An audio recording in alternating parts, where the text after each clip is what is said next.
Hello, everybody. David Shuster here. The latest polls show that Donald Trump's approval rating has cratered to the lowest point of his second term.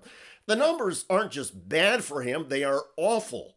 37% of Americans in our poll approve of the job Trump is doing. 63% disapprove. Take a look at his approval in this term over time. You see here, he was up hovering near 50% in his honeymoon after the inauguration, and it has been going down pretty steadily since, now at 37%. 37% approval rating. That is the lowest number at this point in a term of any U.S. president in the history of polling.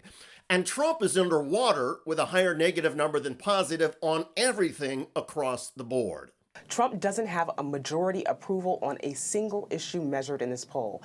Everything from tariffs and the economy to foreign relations and immigration. More than 6 in 10 disapprove of how he's handled tariffs, the economy, and the federal government. About the same number say they don't like how he's managing the war between Ukraine and Russia or relations with other countries. The ABC News poll found a majority of Americans say the economy is worse now under Trump than it was a year ago. And lower income Americans have abandoned Trump en masse. Nearly 6 in 10 households making under $50,000 a year say the economy is worse now. About 6 in 10 Americans also blame Trump directly for the current rate of inflation. And it's important to remember that the economy was one of the most important issues for voters heading into the 2024 elections. The economy is also the issue that Donald Trump seems to lie about the most. Because we're doing so well. Inflation has been defeated. But the data shows inflation is getting worse, not better. And most Americans are seeing right through Donald Trump's whoppers. Amidst the government shutdown, public anxieties are rising over things like food stamps, Social Security checks, and even transportation safety. And while Trump and the Republicans blame Democrats for the stalemate, most Americans agree with Democrats that it's the Republicans and Trump who deserve the blame. We asked the question, who do you blame? 42% say Democrats in Congress, but 52% said it's either the president's fault or his party in Congress's fault. This is striking, Steve, because here we are a month into this shutdown now, and more Americans still pointing the finger at Republicans for this. Certainly seems like it could be related to some of the numbers we're seeing here. And some of those numbers include the overall direction of the country. ABC News Washington Post Ipsos poll found that a majority of Americans think that the country is headed in the wrong direction. About 2/3 say the U.S. is pretty seriously off on the wrong track, while just under 1/3 believe things are moving in the right direction. And when it comes to President Trump's handling of key issues, our poll found that Americans are giving him low marks. Majorities disapprove on how he's managing nearly every area tested.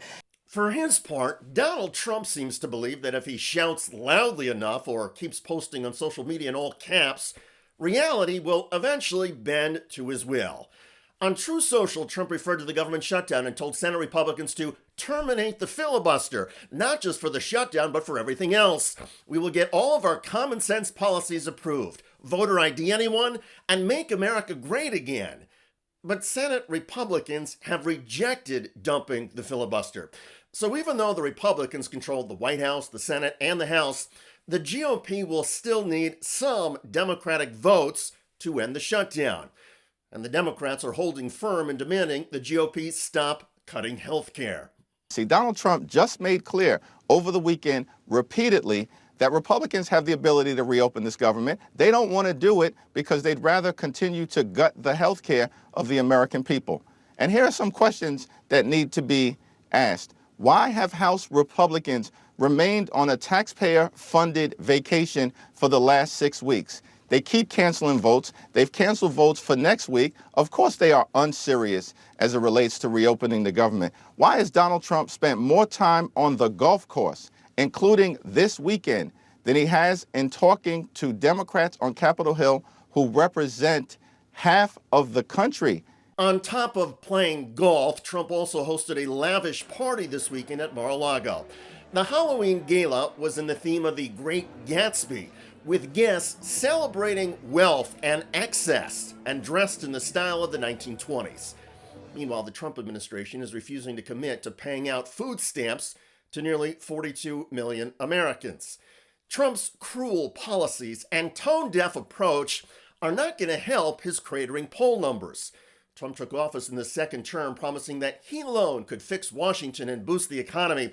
Instead, the government is shuttered, workers have been furloughed, and the economy is in trouble with higher inflation. And here's the uncomfortable truth for Donald Trump. He owns the economic troubles with his chaotic tariffs, and Trump also owns the government shutdown. Trump started it, he's prolonging it, and he's paying the political price. Which party would you want to control Congress? And the Democrats have now, in our poll, this is significant, opened up an 8-point advantage over Republicans. We checked this back in the spring. It was dead even. That 8-point level is typically what you would find for a party that's poised for a big midterm election. That's the kind of lead Democrats had when they swept to power in Congress in Trump's first term. So we'll see if that holds now going forward, but that's a potentially big shift. The polls reflect what the public has already articulated. Donald Trump is not providing leadership, just chaos. He is a president who governs by grievance, insults, and threats. They dominate the headlines, but do not sustain or help the nation, and the public knows it. Republicans in Congress are increasingly nervous, and with good reason. When voters start blaming you for missed paychecks, stalled benefits, and shuttered government services, it's not the opposition party that suffers, it's the one holding the keys. If Donald Trump doesn't turn this around, he will soon discover that whatever political capital he thought he had has evaporated faster than the truth in one of Trump's press conferences. America's patience is wearing thin, and no amount of Trumpian bluster, lies, or social media posts will patch things up. Now, to be clear, Democrats have their own problems. The party's image is in the toilet. However, midterm elections are almost always a referendum on the party that is in power.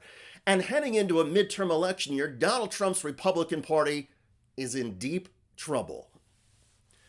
By the way, a lot of Republicans say they are nervous about the Trump damage that may be coming in the Epstein files, and Democrats are putting the mainstream media in a bind by going for the jugular.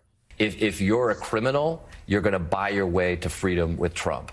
If you are one of the people like him who took advantage of young girls with Jeffrey Epstein, then we're going to sort of make that go away. I mean, fundamentally, Speaker Johnson... We don't have evidence that he took advantage of young girls with Jeffrey Epstein. Right. Just common sense be damned. I'm not saying common sense be damned. I'm saying facts. Let's look at the facts. Is he in the Epstein files? He's obviously in the Epstein files, and the reason that fundamentally Speaker Johnson has us on vacation is because he does not want to seat the newly elected Democratic representative. Right, but you said he Arizona. took advantage of young girls. You have absolutely no evidence of that. I think it's pretty obvious that that's what's going on. You think it's pretty obvious? I do. Check out that video at the link below. It generated a lot of comments on YouTube. One of the most popular is from TIE Fighter, who wrote, 27 women have said that Trader 47 sexually abused them. If it only happened to half of them, that is too many. I believe all of them. Indeed. I look forward to reading your comments about Donald Trump lashing out as his poll numbers hit record lows. I'm David Shuster. Thanks for joining us.